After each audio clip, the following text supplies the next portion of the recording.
you know, the meme that he did when he was having the press conference, I think that was the first one, right? Where he was like, huh? 为什么? 我不能说英文. Like he was saying, like, I can't speak Chinese. I mean, I can't speak English, right? And I remember I was there because I was with the team in Berlin, and I was watching the press conference live from the hotel room. Hello ladies and gentleman, स्वागत है आप सभी का game on air by स्पोर्ट्सकीडा में। और आज मेरे साथ जो मौजूद है वो आपकी फेवरेट टीम के को फाउंडर एंड सीईओ है Nikhil Hathiramani. Nik, welcome to the show, how are you doing? Hi, welcome. Thanks for having me. Oh man, it's been a while. For context for the audience, even though we're not like friends, but we've played a little bit of CS because of a mutual friend. So I'm hoping we can dig into some good memories from back in the days as well. So this is going to be a mix of a conversation between the good old Counter-Strike days, as they like to call it, and of course Valorant. But again, Valorant fan base and the sort of growth that you've seen in the last couple of years, right? I'm assuming a lot of these people might not be aware of the history that you carry along with yourself and the team as well. So we'll try to touch up on it. But to kick things off, tell us about yourself. Where were you born? How did you get in gaming? And what's been your life so far? Where was I born? I like how you picked that one because I feel the Valorant Twitter always keeps asking, "Hey, PaperX CEO is Indian." Like, so just to clear that one out, I am Indian, yes, by heritage, but I was born in Singapore. I actually was born to an Indonesian mother and Indian father. So I grew up, as when I was born, I was Indonesian by citizenship. Some viewers or listeners might be familiar with the term third culture kid. I think that kind of epitomizes what I am. Indonesian nationality, Indian heritage, but born and brought up in Singapore. But at this point, I would say I'm Singaporean, and I've lived here my whole life. I attended military service in Singapore, so I definitely identify as someone from Singapore. That being said, I mean, Indian culture and Indian heritage, I mean, it's in my name, right? I'm married to an Indian. My wife is from Chennai. So yeah, I am very much Indian, but she calls me a coconut. Brown on the outside, white on the inside, which I can't really deny. But yeah, that's sort of like my cultural background. Journey from esports, I would say, kind of started formally probably 10 years ago, but informally, probably started when I started playing Counter-Strike back when I was 11 years old. Been playing Counter-Strike since like beta 5 back in the day. Yeah, but obviously back then it wasn't professional or even semi-professional by any means. You're just playing for fun. I got into sort of teams and playing for a team when I was in my teenage years, but that didn't really go anywhere, and we were at one point we were probably the second best team in Singapore, but how do you even really know back then, right? I kind of gave up on that when I went to college and just decided like gaming is behind me, as most people did, kind of growing up and going into the real world. And that continued for a while until I moved back to Singapore. So I was in the States for about 6 years. I lived in China for a year. Then when I moved back to Singapore, I started to see like CSGO booming again, right? And I just felt I need to be part of it. I think that's kind of when we met online through a mutual friend, just grinding on the servers in Asia, playing 5 stacks and stuff. And then that got me interested to get back into the scene. I kind of dabbled a bit with like managing some semi-professional teams in Singapore. But through that process of just like managing teams, I realized like how broken the ecosystem was and what's missing. And primarily it was like motivated around the team that I managed called XQR back then. They weren't getting the slots for specific like Asian qualifiers and things. And so that motivated me to like do something about that, because we always felt like merit-wise we had the better players, better results. But because of like the way the system was then, like Valve wasn't able to recognize the best Asian teams. So it's just the same old teams getting invites to close qualifiers and stuff. So that motivated me to create CSGO Asia, which was primarily a static HTML website that basically ranked Asia teams. And actually, I felt like I was in the right position to do that because nobody else had the same like domain expertise of the Southeast Asian Counter-Strike scene. So I continued to do that, and it just organically grew and grew. became a actual news website where we like covered stories and articles. And then next thing you know, an old school friend of mine, Matthew, who's my co-founder now at PaperX, he wanted to start a esports team, and I actually told him no at the start because I was kind of on my own journey with the Counter-Strike journalism and stuff. But he was very persistent, and we kind of sat down and said, like, how could we make this work? I convinced him how I thought we should make it work, and the rest is history. And here we are 5 years later with PaperX. A lot of your fans might actually know this, that the name came out of a random name generator. What's the backstory with this? Yeah, I mean, that's totally true. There's really nothing else to it. One night, so again, coming back to sort of the start of PaperX, we started our company. Maybe people don't know, but like the actual company behind PaperX is called Impulse Entertainment. That's just the name of our registered entity and company. But we needed a name for the team, and when we were toying out with so many ideas. If I go back and look at some of the ideas that we had, it kind of really stupid, but then you could argue that getting PaperX out of random name generator is even more stupid, but it kind of worked. The motivation there was, our CSGO team needed just a placeholder name to like register for one of the ESL qualifiers. So I just used a random name generator for that purpose. But then they actually qualified. and then it was like Alex, who was a player back then, Alex, our Valorant coach now, he's like, Nick, so are we keeping this name? So we just did a quick poll amongst all the staff. Back then there was only like 6 of us, and everyone voted pretty much for PaperX. And then we were like, okay, let's ask the players. And then the players all voted pretty much for PaperX. So we just stuck with it. And we just built the whole brand around that, and it somehow worked.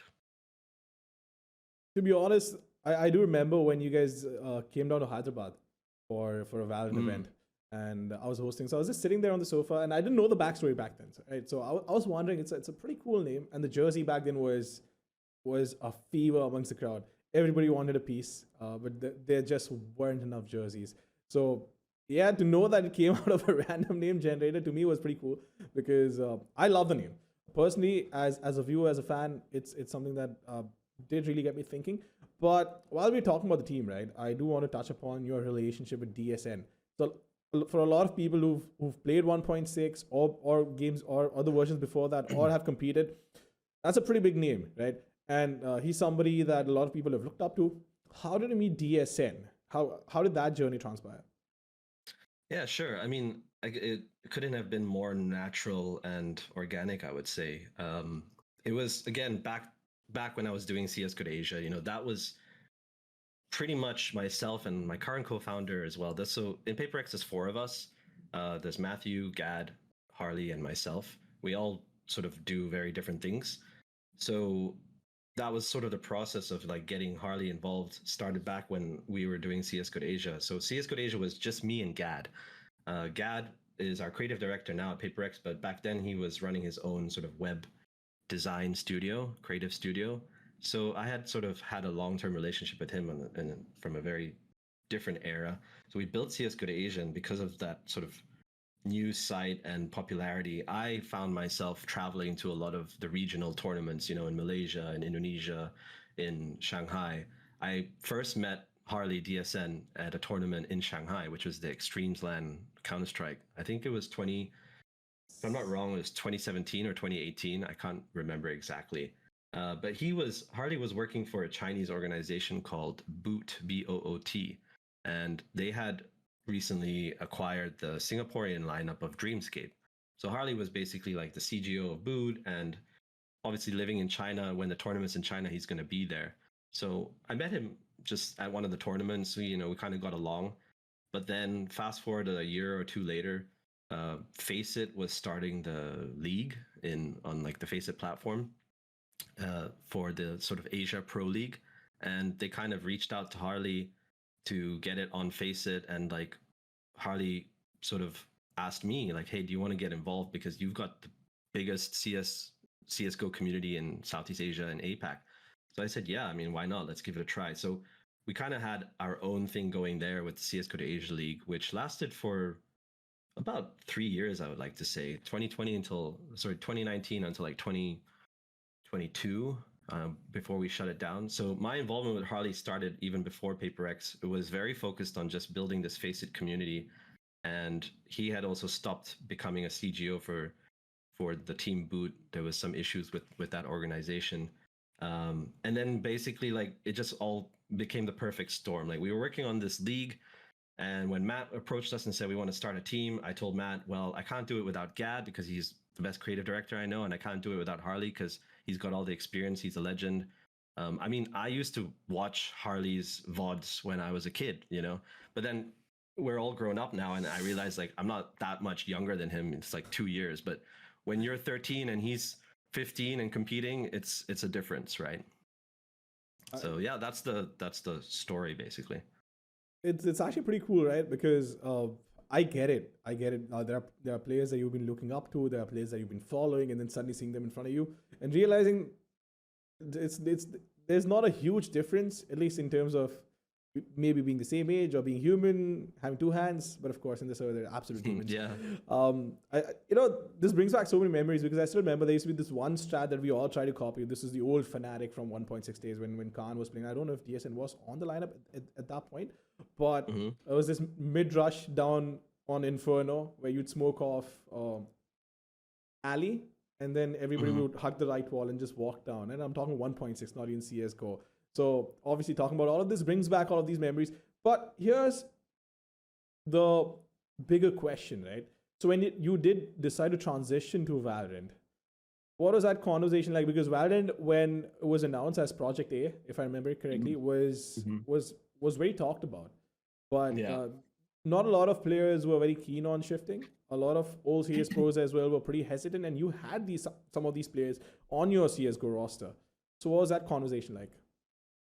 Yeah. Well, definitely it wasn't easy.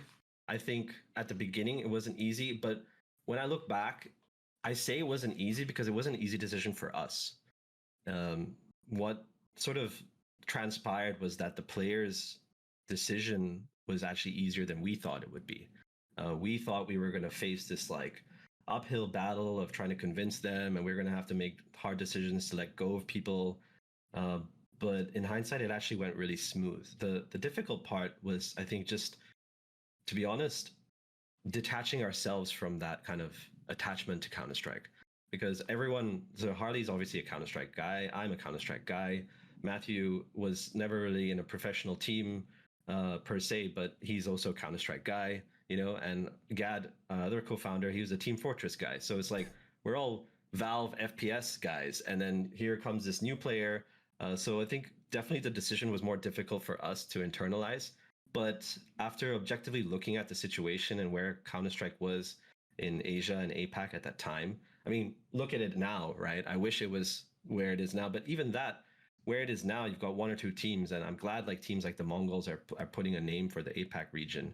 But it's taken so long, and you know, we objectively, like at 2020, in that point of time, I had just had to look back and reflect, like I've been doing this, grinding the CS:GO to Asia thing for the last 5 years. And sure, I was a one, maximum two-man show, had a lot of like freelance help here and there, but we were not able to really accomplish what we wanted to accomplish. And that was really just elevating the whole Counter-Strike scene in Asia to, you know, in terms of like player quality, player skill, teams performing, getting more recognition and chances and opportunities for qualifiers and stuff.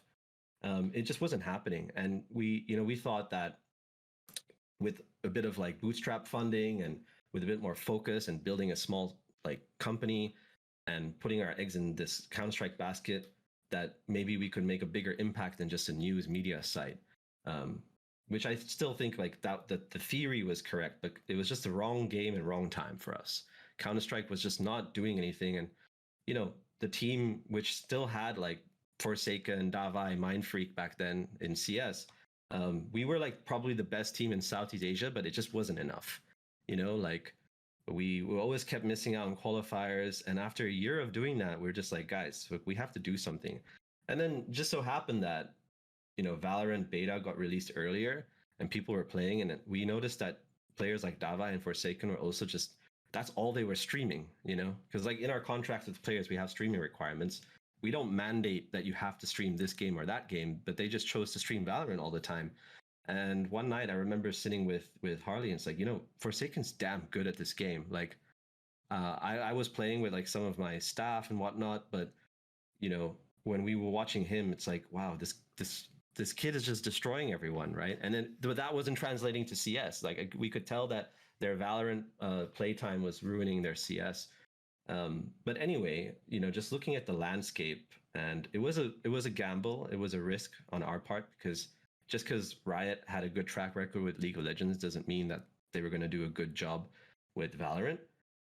But hey, that gamble seemed to pay off, and I think it was very just at that time we only had what we had. We only had the information we had to work with, and at the beginning of 2021, the information was telling us this: here's a new game with an entire roadmap that has the entire esports calendar laid out for us. We knew exactly what we're going to be qualifying for, what we're working towards. Everything. Prize money was laid out. Like, it was clear as day. And here you have Counter-Strike, go on HLTV, 0 tournaments for Asia. So it was kind of just based on that, to be honest. We just pitched it to the players and we said, listen, we are all Counter-Strike guys and we want to see this through. But the only way we can make this work with Counter-Strike is if you guys take a pay cut. Our pay cut wasn't drastic, it was about 10-15%. But then the other offer we said is like, or you can continue with your current salary and we go all in on Valorant.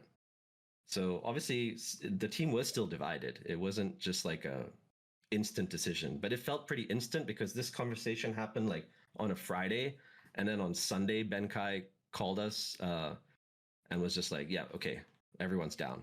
So that's it. And after that, we just kept pushing, and here we are. So walk me through this, right? So that's how you transitioned to Valorant. But from the point that you did transition to Valorant in the last couple of years have been phenomenal in terms of growing your fan base, in terms of people loving the team, loving the players and whatnot. What do you attribute it to? Because there's a part of me that wants to believe that this is your brand identity, the sort of game that you play, right? The sort of Valorant you play. It looks like WQ. Obviously, there's a lot more work that you guys put in, but it's almost, I wouldn't say a guideline either, but it's this unspoken rule that this is PaperX. This is the way we are going to play no matter what tournament we're playing, no matter where we're playing, no matter who we're playing against, we will be in your face. And that's something the audience really enjoys. So is that something you do consider when you're actually branding the team? I mean, definitely. The thing is with the branding side, because of like the nature of how organic everything that we did happened, like the name and everything, it's been a learning journey for us too, in terms of like, what do it's like, I would separate the two, like the identity of the team, the way Alex and the players want to run the team and their comps and everything is very detached, to be honest, but how we do our branding, right? Like, to us, like to me, to my creative director, to like our founders, what W Gaming means has nothing to do with their strats. And it's great that the audience can relate to either or, but it's like, if W Gaming is working, everyone's like happy. If W Gaming isn't working, everyone's like, stop W Gaming. But that's the thing though, we have to, if like we're building our brand around this, we do have to detach that. And we've been very conscious and deliberate to try and detach that. W Gaming to us now has evolved from just the play style. It's more of like an attitude, a way of life, and what we sort of, our brand values and what we want to portray is generally positivity around gaming, abandoning toxic culture, abandoning just like what as a typical gamer, essentially, right? Yeah. It's about doing good, it's about playing well, it's about never giving up. It's the play style still exists, yes. But to answer your question, I mean, yeah, a lot of that is not really like our deliberate doing. It's the players we have, the coach we have, and like it was a style that we, I don't think people remember as well, but the beginning of Valorant for us was not very good. Like, it was pretty rough. I mean, sure, for a new team, we came off the bat, and like, I think the first few Southeast Asia, I mean, back then it was like very country specific. So it was like Singapore, Malaysia. So in the Singapore, Malaysia circuit, we were always coming like top 3, top 4. But then the breakout was when we started winning, and then we qualified for the APAC regional. And I think that's really when we had made a few roster changes, and then when we finalized like the previous roster, it had like Benkai and Shiba. That roster that like we went to Berlin with the first time we went international. I think that's when it really just kind of, that was the catalyst, you know, making the first international tournament as a Southeast Asian team. And there was only, if I'm not wrong, there was 2 slots. And so yeah, it was a big deal, and we just kind of grew from that. That was really the explosion point. I actually have 2 follow-up questions for this. One is obviously, what do you think is the fans' perception of PaperX, and why do you think that works? Number one, so that other teams or new organizations can maybe tear a page from your book. And the second question to me is a lot more important, because so when you did part ways with Benkai, right? He was not in the playing 5 eventually when he moved on to different things. Benkai was a player which was loved by the fans because of all of his shenanigans on the stage, and he had a stage presence. And eventually, sure, the numbers on the scoreboard and whatnot, decisions inside the team is a different conversation, but the way fans perceived him is also a factor that goes into it. So how do you take that decision? But let's start with the first one. Like, why do you think PaperX does so well with the fans? Yeah, well, actually, it's interesting that you ask those questions together. I mean, credit where credit is due. I think the antics of Benkai when we went to our first international tournament, like I don't know if you can attribute it to that was the only thing, but it was obviously a huge factor, right? Like, you know, the meme that he did when he was having the press conference, I think that was the first one, right? Where he's like, 为什么我不能说英文? Like he's saying, like, I can't speak Chinese. I mean, I can't speak English, right? And I remember I was there because I was with the team in Berlin, and I was watching the press conference live from the hotel room, and I almost lost my shit. I was like, Ben, what are you doing? You know, like, because in our head we're like, here we are, our first ever like professional tournament internationally. It's a new game. It's Riot. We want to like, you know, we just want to have a good showing and be professional and across the board. And Ben did that, and for a moment I like was livid, and I was like, what are you doing? But then he like broke the character and just like, I'm just kidding, I speak English. And then that was, I think, the catalyst. Like that was sort of opened the floodgates for people to be like, hey, this PaperX team has personality, you know? So for sure that was a catalyst, and we kind of piggybacked on that momentum. You know, the result wasn't what we wanted in Berlin, but it was also like our first international tournament. So we didn't completely bomb out. Like we took a couple of maps here and there, and I think couple that with the excitement of a new team, and then Benkai doing his antics. You know, the walkouts in Berlin were nothing compared to his walkouts later on, right? And so yeah, that's definitely a factor. I think when it comes to Benkai, you know, here's an example of, I think Benkai shows, and maybe what other players or orgs can take a page out of the book is, at the end of the day, what is esports? Esports is entertainment, and it's marketing, and you've got to have players that are marketable. It's just a end of story.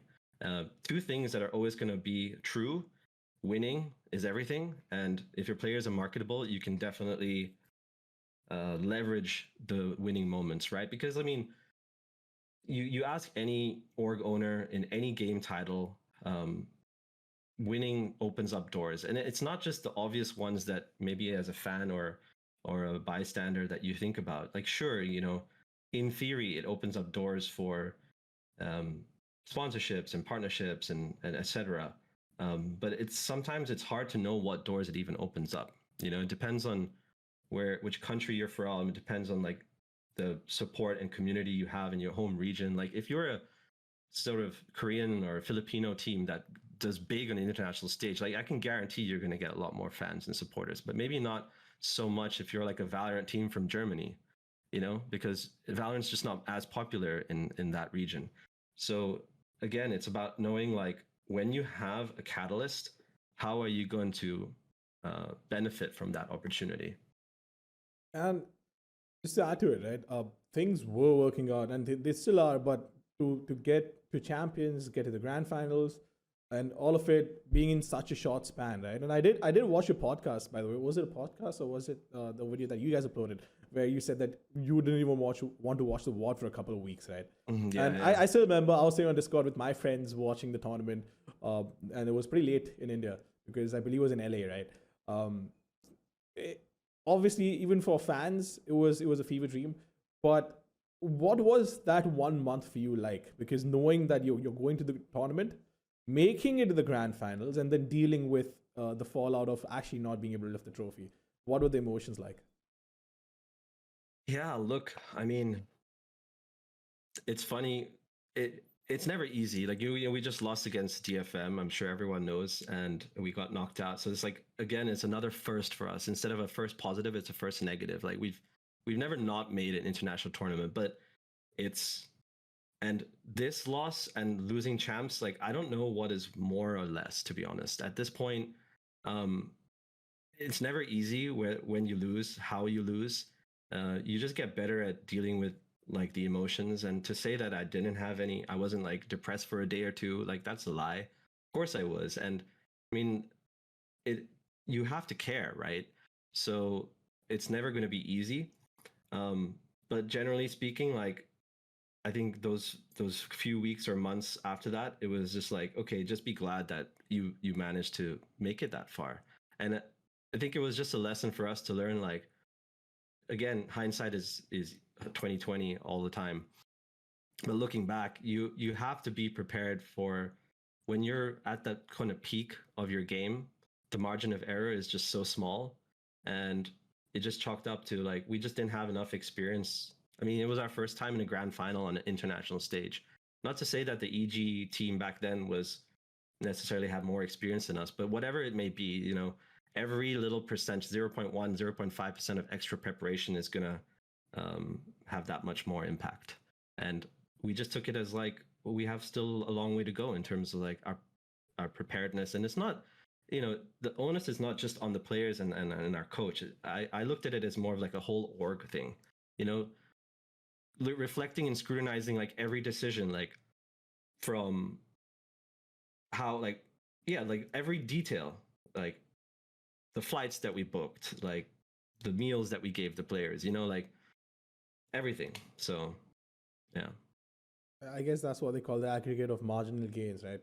Yes. Yeah. When you look back, maybe the flight could have been better, maybe something else could have changed, but that's again hindsight. I get it. I get it. It's always when you look back, it's always a very small decision, but then again, we have to remind ourselves we acted with the information we had, and it made the most sense at that point for whatever reason. Yeah, precisely. Yeah. So I guess that's okay. But I want to talk about the business side of things now.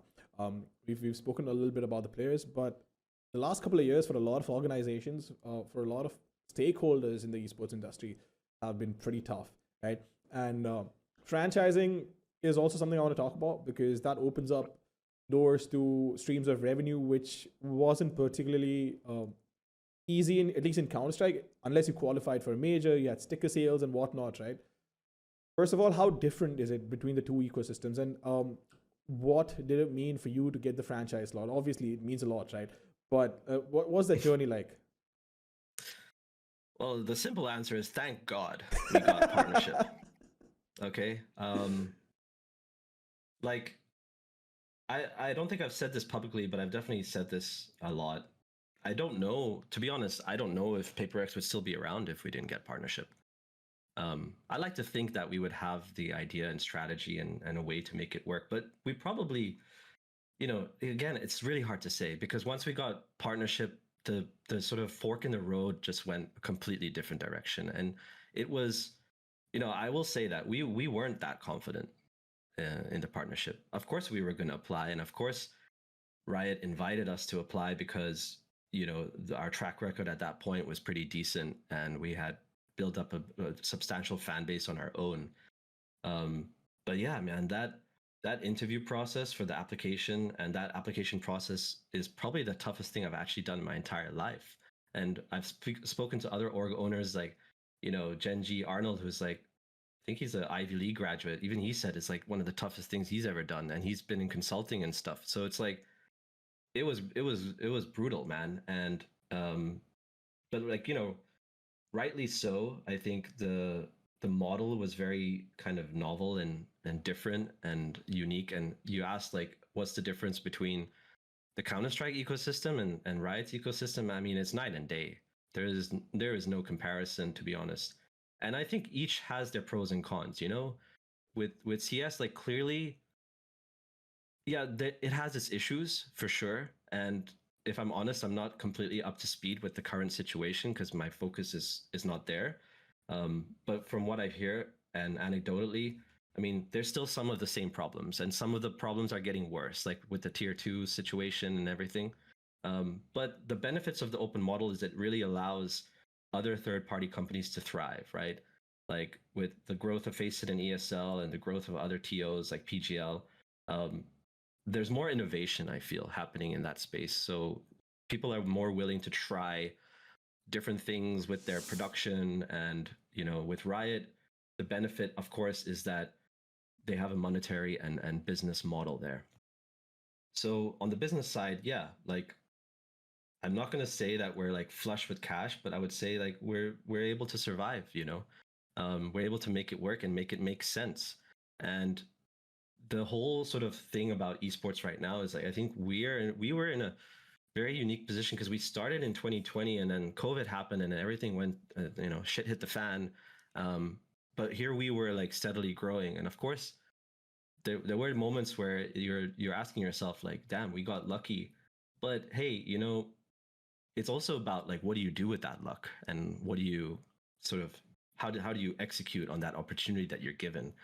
So we realized that this was a very unique and amazing opportunity with the Riot partnership. So we've really been very, very focused and leaned in on that.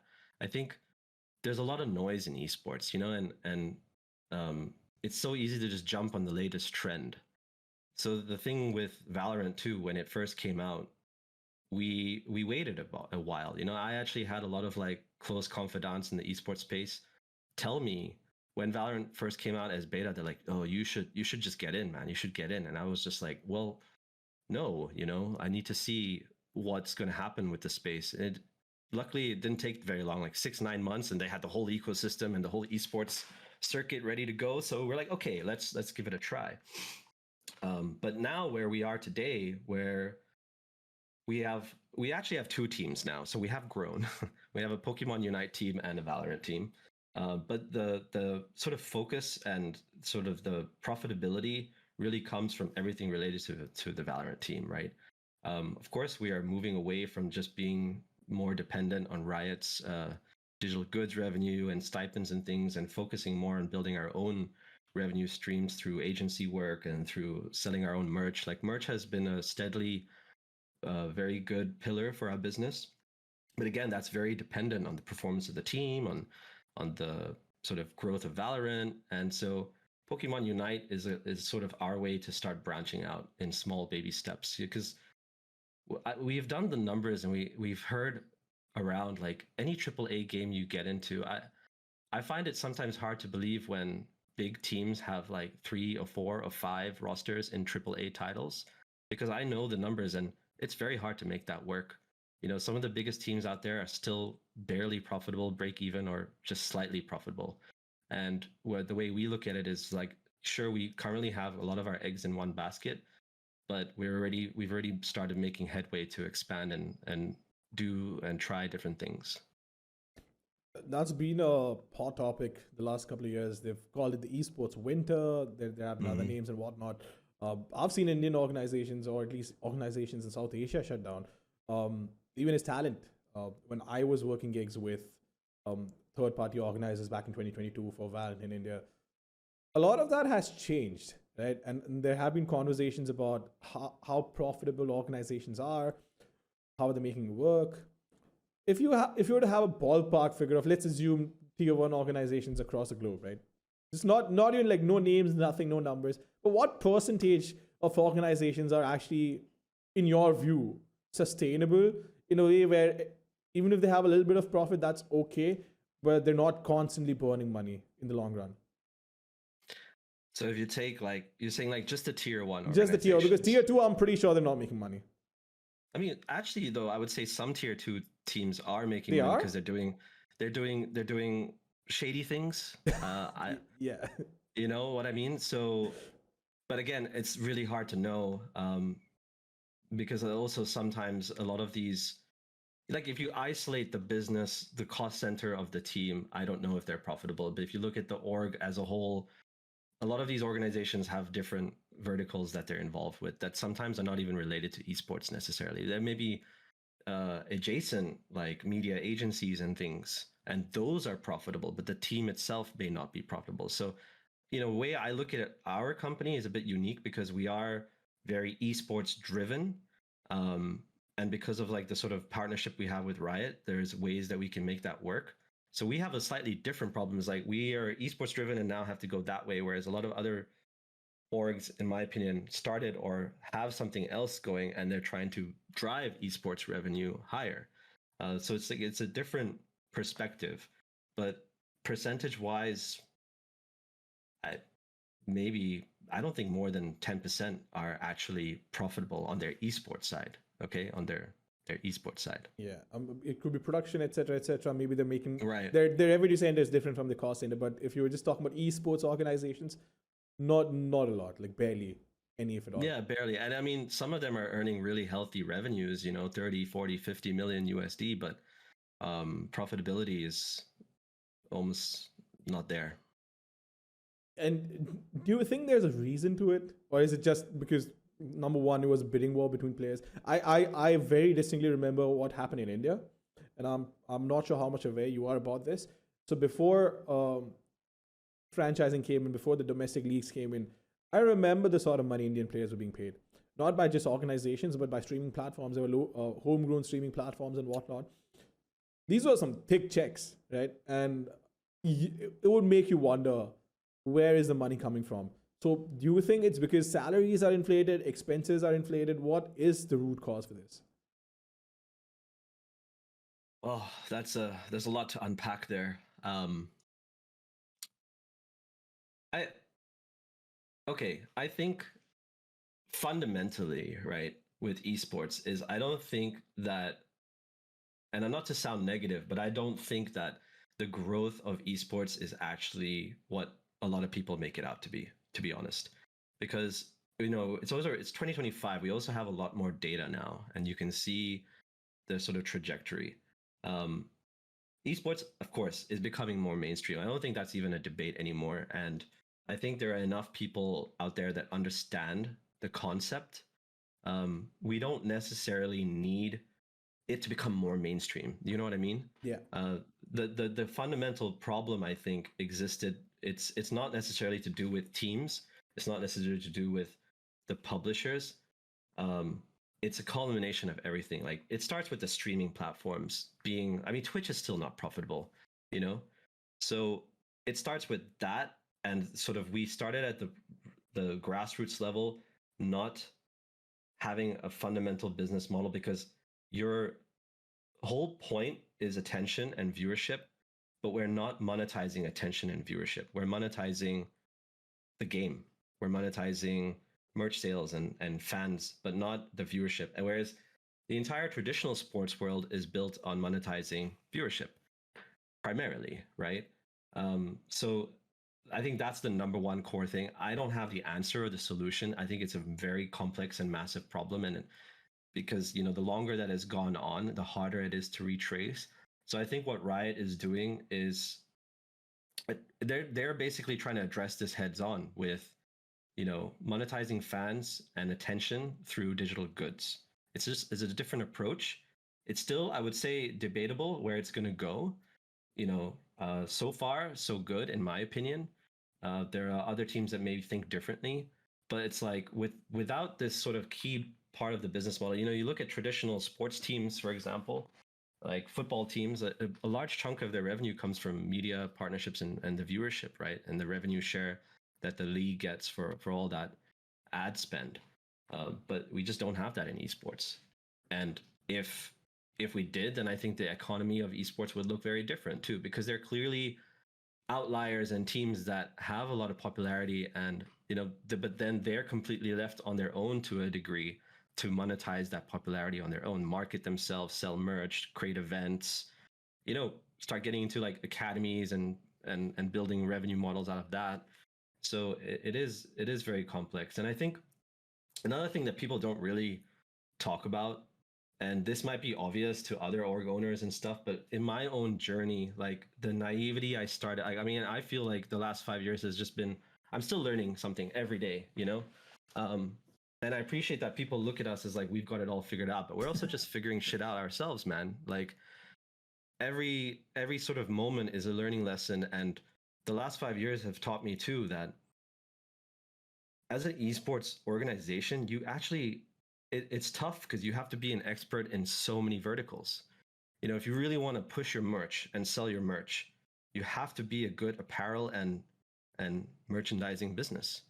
If you don't have any background in that or anything, then you better learn, right? Because no one's going to hold your hand and you have to figure that out. Yeah. Similarly, if you want to build an agency arm and start generating revenue from brand deals and stuff, you've got to be an expert at an agency model, right? And there's just two very different things. I mean, esports orgs have a lot of overlap and they make it work, but there are literally, big businesses out there that are agencies. There are big businesses that are apparel companies, and they're good at what they do because that's what they do.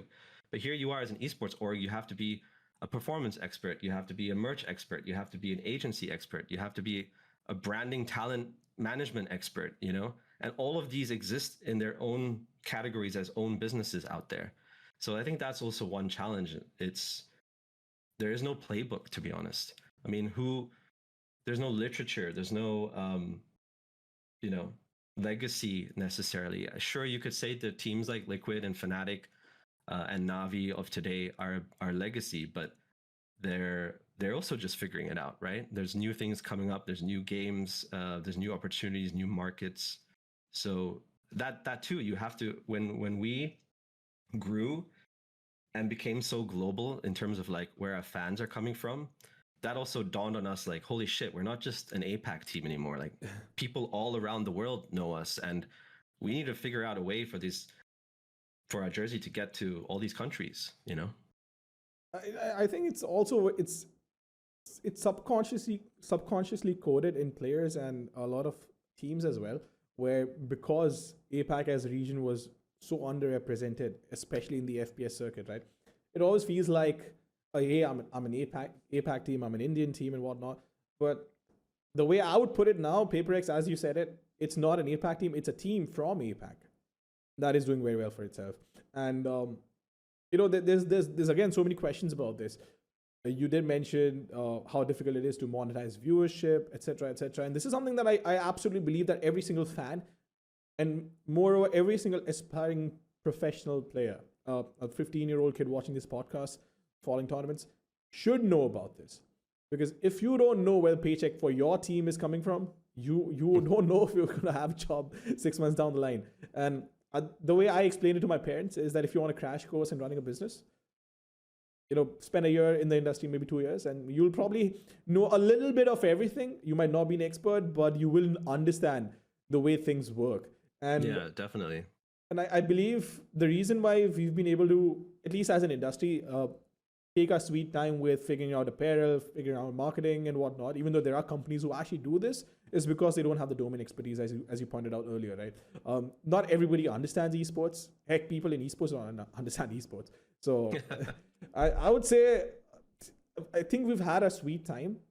But one thing I do want to touch upon is there are organizations, without naming any, who have an extravagant, I wouldn't say spending, but the perception of sorts is that they're pretty extravagant, right?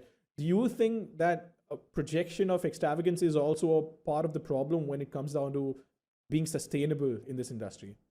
Yeah, definitely, man. I think that's so old news. I think that's so like FaZe Clan 2016 bullshit, honestly. And I think the problem started, that was like that whole period, right? That euphoria period from like 2015, I would like to say 2015 to like basically 2020, those 5 years. It's sort of money dried up around 2018, 2019. That's when it started to decline. But those periods were again, like with anything, the market likes to hype things up, right? Like when crypto first started, and crypto goes through cycles, but like with esports, that peak euphoria, I think, was around that period where venture capitalists got involved, and I think that was the sort of the start of the decline. Because with VCs, I mean, you have to think that that time was also the peak like tech, right? When all these new social media platforms were coming out, and you're getting valuations of like 300x their revenue, and it it, it esports was just another hype bubble. And the problem was the revenue wasn't there to begin with. It was a cost center, and there wasn't sort of the the earnings just didn't match. Like, just because you have 100 million followers on across your socials doesn't mean you're making money. That's just the I think that's the number one thing people need to understand, right? Because think about it, like we've only really seen robust development in social media monetization recently, the last 2, 3, 4 years. You know, creators in TikTok and Instagram and YouTube can earn from their content, but this was not happening in 2015. I mean, yeah, YouTube was probably the only one, and maybe Twitch with subscriptions and stuff, but even then, like, look at the growth from then till now. So that was, I think, the start of the problem. And yeah, to answer your question, I think glorifying like flashing your wealth and everything, like that's just the fastest way to lose all your money, to be honest. Right? I mean, this is a story, uh, or sort of a cultural concept that's as old as the age of time, right? Like those who flash and flaunt more probably aren't the ones that are wealthy. The true sort of wealthy and uh, actually rich people are the ones that don't need to show off, you know? Yeah. Yeah. I think you're right about this. But it's pretty interesting to me because I still remember, and when you said, right, money started drying up in 2018, 2019, in India, this happened in 2022. 2022 was the biggest year that at least the PC circuit had. We had bigger events, we had longer events, we had fancier events. 2023 was just not there. And plus plus franchising happened as well, so which also made it a little more difficult for third party organizers to hold tournaments and whatnot. I remember speaking to a marketing executive at one of these brands which manufactures GPUs, and I remember this conversation was 2022 December, and he said that, hey, we're gonna slash marketing budgets, etc., which directly translates to how much money an organization would make, how much money somebody who's commentating would make, and it's been pretty rough. So yeah, I guess financial education amongst players, especially when they're young, is very important, because I've seen players flaunt shoes with $1,000, $2,000, and then be looking for end money maybe three months down the line. It sounds pretty rude to say that, but it is the reality of the industry. So for a lot of aspiring pros, I've been shouting at the top of my lungs about this, at least in India, that don't do this. It's a short way of burning your potential opportunities, because I think the moment, or at least the age that you start sort of competing at the higher levels, is 18 to 22. That's when your education is also very crucial, right? You get into college, you're competing, you're studying, managing everything is not easy. You know that, especially when you're scouting a player, right? So you have somebody like a Jing who has to go in for military service. Maybe you have a player who is in the pipeline that you might potentially replace him with, but you don't have this sort of certainty on how long will this player be able to last in the team, because you want to make sure that they have enough time to gel well with the team and not worry about potentially having to change the roster again and again and again and again, because you've had some of the players who've been with your team for 2 or 3 years or more. So how do you manage that? Yeah, well, I mean, I think it starts with, clearly everyone knows that we rarely change the roster, but that is very deliberate, because it's a little bit, and again, I would say it's debatable whether it's the right way or the wrong way, but what we knew when we started PaperX was we didn't want to approach it the way we saw orgs at that time. I think a lot of orgs have grown up and matured a little bit more. But at that time, you know, like you said, with the information we had, at the context and the region that we're in, the sort of trend was just like, your team doesn't perform this one tournament, boom, blow up the roster. And this is like coming from the CS background. But then the early days of Valorant too, it's like, the team came fourth, boom, blow up the roster, blow up the roster. Like this was happening all around us. Like all these teams, they don't give the players nor the org enough time. And I think it's a twofold thing that people need to understand. Of course, the obvious one is like, if you have the right group of players with the right mindset and the attitude and work ethic, it's hard to say, is 3 months enough? Is 6 months enough? Is 9 months enough? Right? If you're very driven by budget and finances, that's a different problem and a different question. But if that's not really your concern, our view was always like, you need to give it time. Of course, it's a hit or miss. It's always a gamble. For us, it panned out. That sort of thinking and value set worked out for us, because the byproduct of that too, from the marketing side, is having, like I said, the context here and the caveat here is that the team actually does need to perform, and the team does need to at least have some base level of performance. It doesn't mean you have to win every trophy, but but if you have this sort of recipe of like the good players, it's also from the marketing and storytelling side, it's a lot easier for you to actually build a narrative where fans can actually relate and get behind the players. Because imagine you had a player for just 3 months, like the player has to either be very entertaining or very, very skilled for them to grow a fan base in 3 months, and the reality too, that I think a lot of esports orgs don't really know, is that, I mean, most, not like the tier 1 ones that have been around, but what most new esports orgs that I see that come up and try, what they don't realize is like, no one cares about your org, man. Seriously, like, I think people care about PaperX now more, but I think a lot of that has to do with the players' personal branding and how they've grown. And people, it's like people fall in love with the player first. Then maybe through that, and everyone's journey is going to be unique, right? But maybe through that, they fall in love with a second player. And then after that, they fall in love with the whole team. But this is the case in point. Like, if you're a Formula One fan, how many people are now supporting Ferrari instead of Mercedes because of Lewis Hamilton?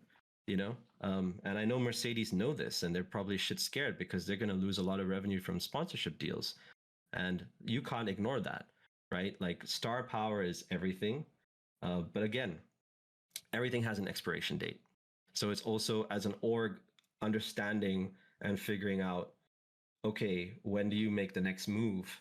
Not to, that being said, it doesn't mean that you have to make every decision just on like how marketable your team or player is.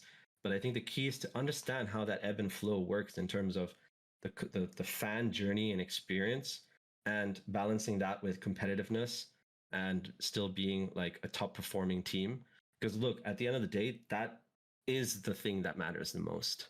Like, you can have all the popular players you have, but if they're just going to come bottom of the table every season or every tournament, people are going to lose interest very quickly. I think that's fair enough. And this is a question, by the next question I want to ask you is something I've been itching to ask, not because it's something that's very personal to me, but I'm sure a lot of these fans will enjoy it as well. One obviously is a more serious question about how much does it cost, roughly ballpark, to run an esports organization, let's say from Singapore, right? Or maybe compared to a different country, or somebody who wants to start an organization. What does the capital expenditure look like? And number two, what is the monthly budget for Alex's table? The monthly budget for Alex's table. I don't know, how much does like the secret lab desk cost? Must be quite a bit. I think I can't remember how much it costs. It's like 1,000 Singapore dollars plus. But look, I can't get into details about the specific numbers, but it's in the millions of Singapore dollars. Like, if you factor in everything, how we run our business, we have staff, we have expenditure, so it's quite expensive. Let's just put it. It's quite expensive. It's not cheap, but like I said, I think we're able to make it work because we've been very focused and deliberate about how we spend our money. So to cut it short, the entry barrier, first of all, because of the lack of domain expertise, is anyway high. And on top of that, you need a lot of money. So you need a person who understands the industry at least to a bare minimum, and then have a lot of money to sort of even consider doing this. Well, like, yeah, that's what we didn't start with that much capital. My co-founder Matt and I put in the money. He obviously put in the most. I put in a little bit of my own money. So we bootstrapped from like 2020, 2021. I think we only turned a profit in 2022. So it's like, and that's still really good, I would say. I mean, 2 years. But again, a bit of that was like through the performance that we had, champions bundle, et cetera, et cetera. But then it's like everything ties together. The more you grow, the more you market yourself, the more merch you sell, the more sponsorships you get. Like, you have to be able to fire on all cylinders at the same time. You can't just rely on one thing.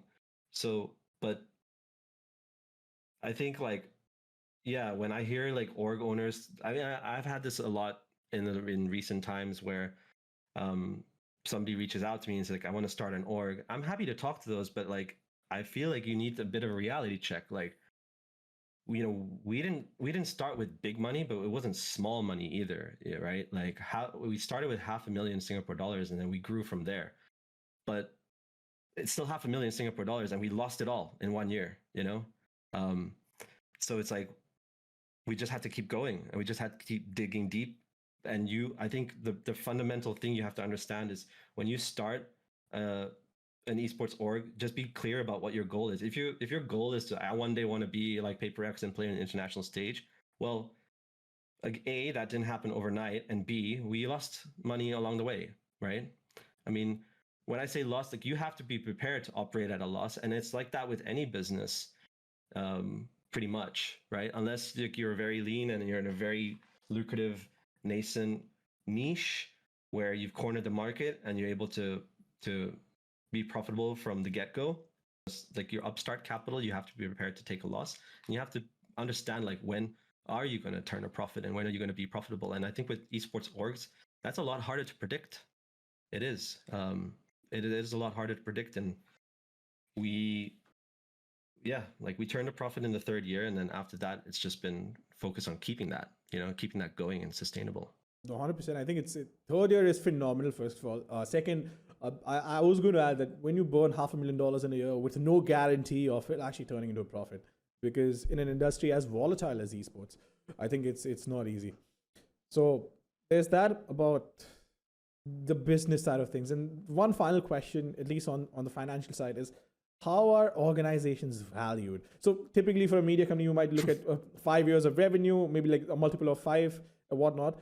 But what do the valuations look like over here? What's the formula to it?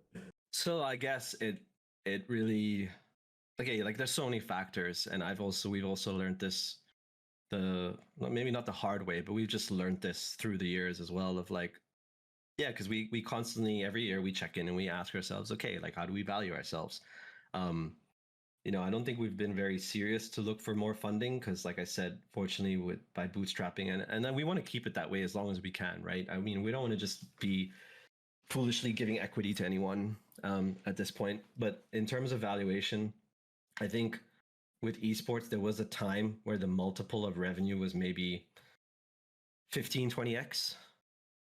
And now you're looking at more realistic multiples of maybe 3 to 7x, right? That's on multiples of your revenue. If you're talking profitability, then I think it's a very different discussion altogether.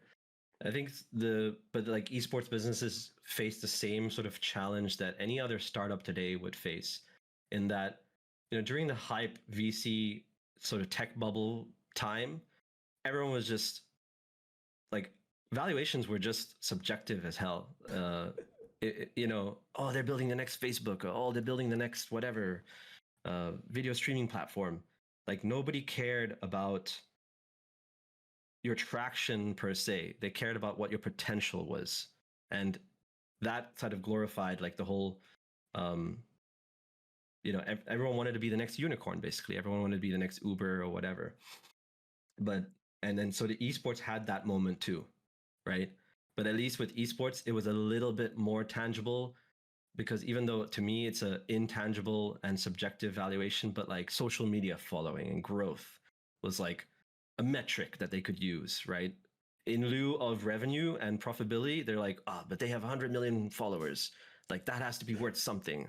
And so that's where you get the stupid like 20x revenue valuations. And I mean, I've seen some crazy ones too, like 50x, right? But I think right now, today, realistically, so it's the same thing. Like, if you're a new esports org and you're growing very fast and you're not necessarily profitable, but you have substantial revenue, your valuation can be on the revenue side. But then if you start growing, you actually become more and more profitable. Again, it depends who you talk to, strategic investors, whether it's VCs or angel investors. Everyone's going to look at it differently and have different goals and assumptions. So I think from some of my peers in the business world, some industries are primarily just looking at profitability. And so your valuation is purely on profitability, which is a double-edged sword, you know, like in some cases, like you want to not be profitable. You just want to have really good trajectory and growth and show that you're like, if you're say a SaaS platform, that your customer base is growing by X amount every year. Yeah. So with profitability, is there a multiple or how does that work? Yeah, well, it's usually a multiple, and that multiple will be a bit lower, right? Like if you're saying 3 to 7x, then maybe 1 to 3x. Ooh, that's pretty interesting. Yeah. And I think this is important for even general stakeholders in the industry to know, because I think there's a lot of gray area on how the industry is being operated. And because India, to me, I still feel, at least with BGMI, is very isolated, because PUBG Mobile, as they call it outside, it's pretty big in India. And I'm not quite sure how the ecosystem, at least on the organizers side, is working. But team owners, org owners, in terms of having players on board, sorry, when I said organizations, I mean tournament operators. I'm not quite sure how it's working on the tournament operators side, but with org owners, they're still struggling, right? A lot of them are not profitable. Global Esports actually had gone out and said that they were going to shut down their BGMI operations because it just did not feel sustainable. So one last question for you, at least on this side, is I remember watching a video where you guys, it was some 20-minute video where you said that all of you guys are FPS guys and you had no intention of expanding to mobile anytime soon. But then picking up Pokemon Unite, first of all, how did that happen? Second is, have you ever considered having a PUBG Mobile or a BGMI lineup? The short answer to your second question is yes. Have we ever considered it? Yes, multiple times. But seeing the recent drama and what's going on just reminds me again, I'm glad, and I don't mean this in any way throw shade at any team who gets involved. I think if you get involved in a specific esport, you get involved because it makes sense for you and what your market, etc. But for us, it never really made sense for us to get a BGMI team. But have we considered it? Yeah, a few times. I mean, I remember the early days of PaperX, like back in 2021, I think it was. I had made a trip to India, and I actually met a few people in sort of like the India esports scene, just to kind of pick their brain. Like, do you think it's a good idea? Obviously, everyone's going to be a little bit biased. Like, yeah, you should come to India, man. You should start PaperX Mobile. But, it didn't really... I mean, to be honest, like, we probably have the capacity and ability to do it now. I just don't feel confident in our sort of ability to execute it well. And if we don't feel like we're going to execute it well in a market that we don't fully understand, then we're just not going to approach it, until we feel full confidence. So to answer your question about Pokemon Unite, the opportunity presented itself. I think the Pokemon company wanted to start this PUACL, and their key focus was like the India, Southeast Asia, and like Korea, Japan market. And they reached out to us and asked if we wanted to be involved. And we just did some basic number crunching and said, like, look, this isn't gonna be a revenue center of PaperX, but neither is it a loss. So we were like, why not? And it was our way of just trying to understand the mobile landscape more. Like, what better way than to just get involved? And that being said, it's not the most popular or biggest game out there, but we just felt like it does have potential. It just got released in China. They have their own sort of roadmap and development cycle in China. from talking to the Pokemon players that we have, like there seems to be a lot of excitement in the community about some of those new innovations in the China version making its way to the global version. And at the same time, when we decide to get into an esport, which hasn't been very often, right? It's like only two if you count Counter-Strike, then three. We're always looking at just what is the ecosystem like, and Pokemon Unite may have a very small like player base comparatively, but it's a very passionate and sort of driven ecosystem. Even the sort of people behind it, the casters, like people care about the game. And Pokemon Unite, I mean, the Pokemon company is making a deliberate push. So, they're very reluctant and very hesitant to get involved with anything esports, but here they are really pushing Pokemon Unite. So we were like, we should give it a try. Yeah. Fair enough. Of course, we have this fun segment that we have planned for you. But before we move on there, I was just reminded of this one question that a lot of Indian fans, I'm hoping or I'm assuming would love to hear your perspective. And you mentioned you went to Extremes LAN in 17 or 18, right? And that's roughly the same time when the other Forsaken, the Indian Forsaken, was caught. And obviously running CSGO to Asia. What was the mood like? Because I'm sure all the journalists were probably on their toes trying to get whatever clips they could, push out whatever articles they could. But what was your experience with this entire situation? Because you've known people personally, people who were involved with the scouting process in India, in Bangalore, and these are a lot of mutual friends that we've grown up with, we've played with. But what was your perspective from being involved in the thick of things? Well, it was wild. I mean, that too was the sort of catalyst for CS:GO Asia. I mean, I had been doing this journalistic thing and covering news, but for me, it was never about making it a business and making money out of it. At least not at the beginning. And I was just doing it purely out of joy and passion. I had a full-time job working in my family business, and so when that moment happened, I think so. Two things. Like I was on site. I saw everything happen like live.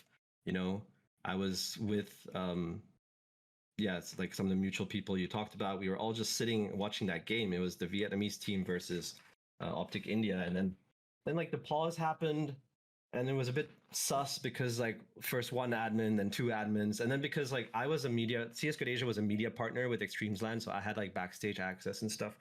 So I went backstage and I was like, hey, what's going on? And then they were very frantic, like, we can't talk to you, But I was persistent, and turns out that it was cheating, right? But while all this was happening, like people were outside not really knowing, but there were whispers and murmurs, and the other players, the other teams, like, hey, he's fucking hacking, man. He's hacking.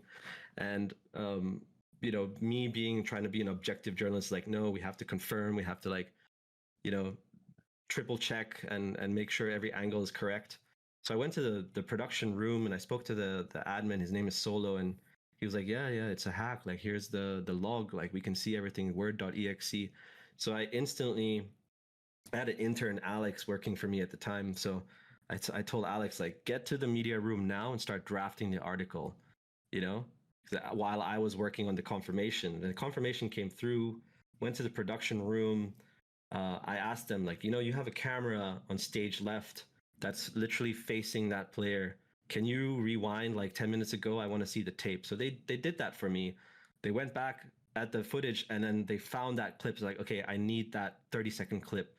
And they were very happy to do that. I think it was a bit of like, from the production side, it was like, what's going on? And from the admin side, they're like, we need to catch this guy. So it was crazy. I mean, the other players were going around saying like, hey, he's cheating. Is he cheating? Is it true? And then I come back to the media room. Alex, my intern, was still stuck on the title. He hadn't even started writing any paragraph. Because I think for him too, it was like, what the hell is going on? Like, is this real? Is this happening? Like, hacking on LAN, and Optic India at that time too. Optic India were doing pretty well, and there was a lot of hype from the Indian community about them. But then obviously that turned into pitchforks at the end of the day. But yeah, I just pushed Alex aside and I said, okay, don't worry about it, man. And I just went at it, and I think the other media were still trying to frantically figure out like what do they say, but I just went with it and I wrote the article and I tweeted that like short video clip. And that's when that was like the first viral moment for CS Go to Asia. And I think it was that moment, personally, what changed for me was, oh wow, like I like okay, like this could be a thing. Like CS Go to Asia could actually be a business, that honestly, that's all that it did for me in terms of like the CS Go to Asia angle. Obviously, from the being a fan and a Counter-Strike player and viewer, I was also as excited, but I had to like in that moment, I just had to like suppress all of that. And I had to be like, I've got a job to do. The world needs to know about this. And I'm literally here on site. And within 30 minutes of it happening, like we had the video out there and we had an article posted. And that was basically what every other media in the world referenced, Yeah. I still remember I just woken up. I wasn't following that particular match. It's like I know the name, I just can't seem to recall it because I remember Akshay, right? Yeah, yeah. So it was me, Adi, Akshay in a room right before they went on LAN. This was some online qualifier. And we're sitting in the room watching this tournament. They're like, oh shit, dude, these guys are beating them, etc., etc., etc. And then I came back home from that event. And the day I wake up, my phone starts passing left, right, and center with people who probably sent me older clips. There was this player called Tito. He calls me. I was like, dude, did you see what happened? I don't even know what happened. I just woke up, right? Like, dude, he got caught cheating. I'm like, no way, right? And then the clips started popping up and whatnot. It was pretty wild. It was pretty wild, right? He said, but it's been a wonderful journey, man. I think when you look back, obviously in hindsight, certain things could have been better, but I don't think there's one moment where I'm assuming even you, right, would feel that, hey, it was not fun. Yeah, I mean, I have been asked this before, like, would you change anything? To be honest, no. I don't know what I would change. I'm sure, like, again, hindsight is you could have said I would have done it this way. I would have asked for this much money instead of that. But like, it all had to happen the way it happened and got me and my co-founders to where we are today. And we still, like I said, we're still learning things every single day. All right, Nick. So we did speak about a pretty fun segment. We have a list of teams and we have a tier list that we want you to go through. And I know I'm putting you on the spot with obviously the bottom two need to improve and back to boot camp. Banter is amazing. I'm hoping you don't get fined for this. I'm sure it's off the stage. You'll be fine. But yeah, so here's a list of teams. And where would you put all of these teams on this tier list? Okay, I'm scanning the teams. Why don't we start with PaperX? Because we need to go back to boot camp. So we that's easy. That's out of the question. No biases here. I think I'm being very realistic. And I would say, okay, I'm just like trying to think. Some of these teams I don't know enough of. Like, I would put DRX as potential champions. DRX is the blue logo. So we can move them to potential champions. I feel like they're looking like the hottest team in Pacific right now. And I would say, yeah, I don't know. I think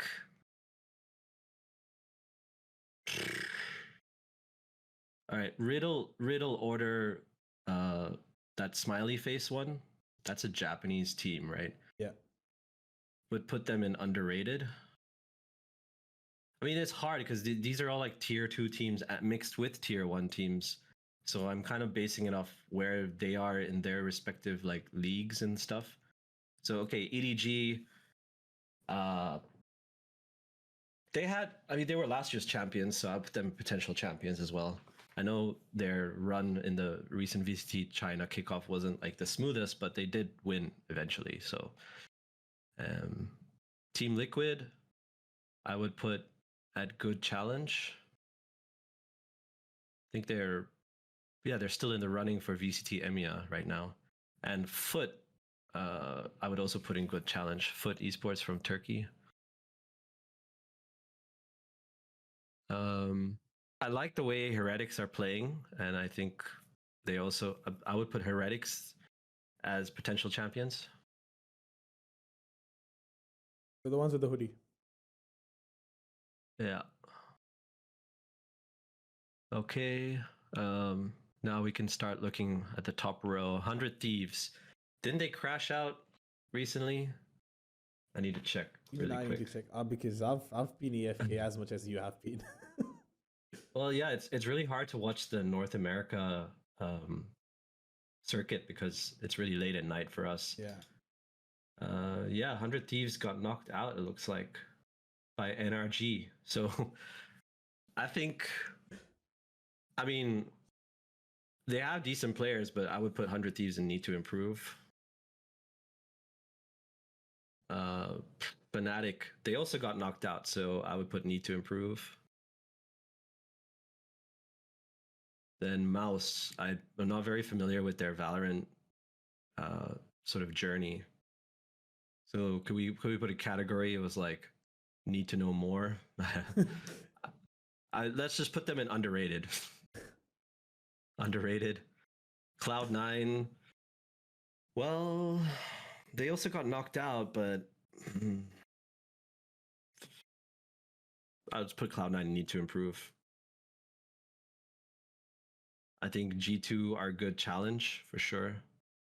Yet to be seen whether they can take the whole league. Like I said, I don't have enough information because I don't watch the VT Americas matches. I just see the score results and it's like that doesn't tell you much. Boom. I would say Boom is underrated. I don't think that, I mean, yes, they got knocked out in Pacific, but like I think they just got a new sort of roster, made some changes in the offseason, and like it's their first time in Pacific, so I would give them underrated. T1, good challenge. I'm still not convinced because, yeah, bias here. I mean, we lost to them, but yeah, we didn't have our best day, but like we should have won that match. So good challenge. Not potential champions yet. Gen G, I actually think, I mean, this is going to be an unpopular opinion amongst the VCT Pacific fans, but I would say Gen G's underrated now. There was a lot of hype last year. I actually think DRX have been playing phenomenally better. And I'm just not sure if Gen G is going to make it through to qualify to Bangkok. So yeah, I mean, they are also technically potential champions, but with the roster changes that they've made, it's debatable. Leviathan. Oh, Leviathan. Well, they got knocked out too. Back to bootcamp, no.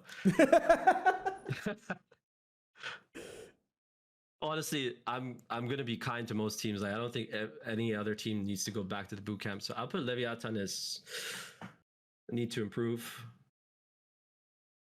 Yeah. Zeta division need to improve.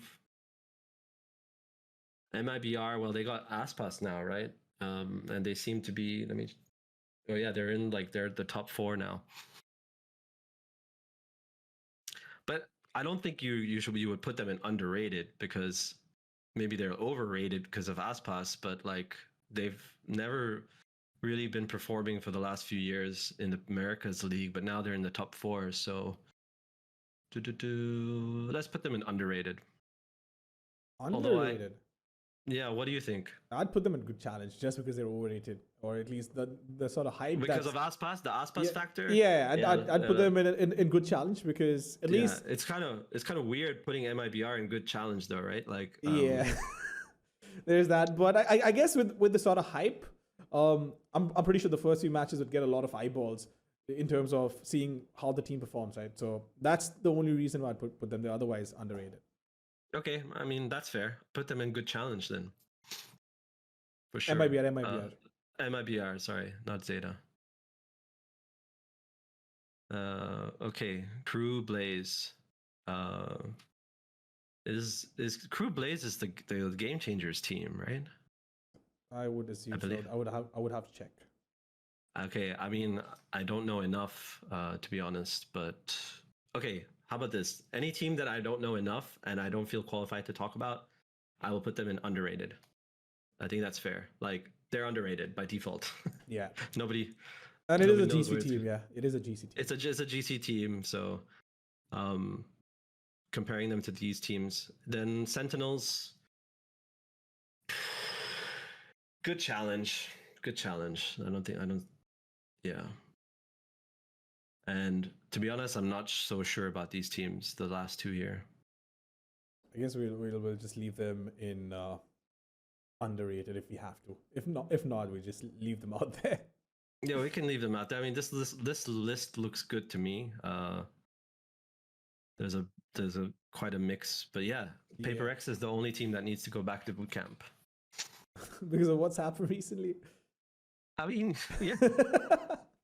But I don't think that's out of the question without revealing anything internally. I mean, we've literally had the worst result we've ever had in the VCT Pacific, you know? So that justifies going back to boot camp. Understood. But do you think there's a reason why this happened, or was it just a bad day? I mean, there's lots of reasons. I don't want to get into it now. But I think the long story short is like you're your own worst enemy, you know? Like, I think the boys have been working really hard. They've been very confident. It wasn't a confidence issue. It broke down. It broke down during the match. And then sometimes that momentum is very, very hard to kind of, yeah, once that momentum is against you, then yeah, it's not easy for sure. Nick, it's been a phenomenal conversation. Of course, a lot of memories, potentially a lot more questions as well, but I'm sure there'll be a second time, hopefully sometime soon. And with the team, I wish you all the best. Of course, it's not the best time right now to sort of unpack everything that happened, but I'm sure you guys will get through because, look, I think it comes with the job where you do tend to grow a thicker skin. It's not easy to deal with, but it just comes with time. But Nick, once again, thank you so much. And before you sign off, any last words to all the fans? Well, first of all, thank you for having me. It's been a pleasure. I feel like we could chat for hours more. But yeah, to our fans, we really appreciate all the support. I know right now it's not the best time to be a PaperX fan, but like Mamba said, it comes with esports. You know, you can't win them all. We have a lot of work ahead of us as well. The team knows what mistakes they made, and everyone's kind of like, you know, on it. Believe us when we say it. Everyone's on it.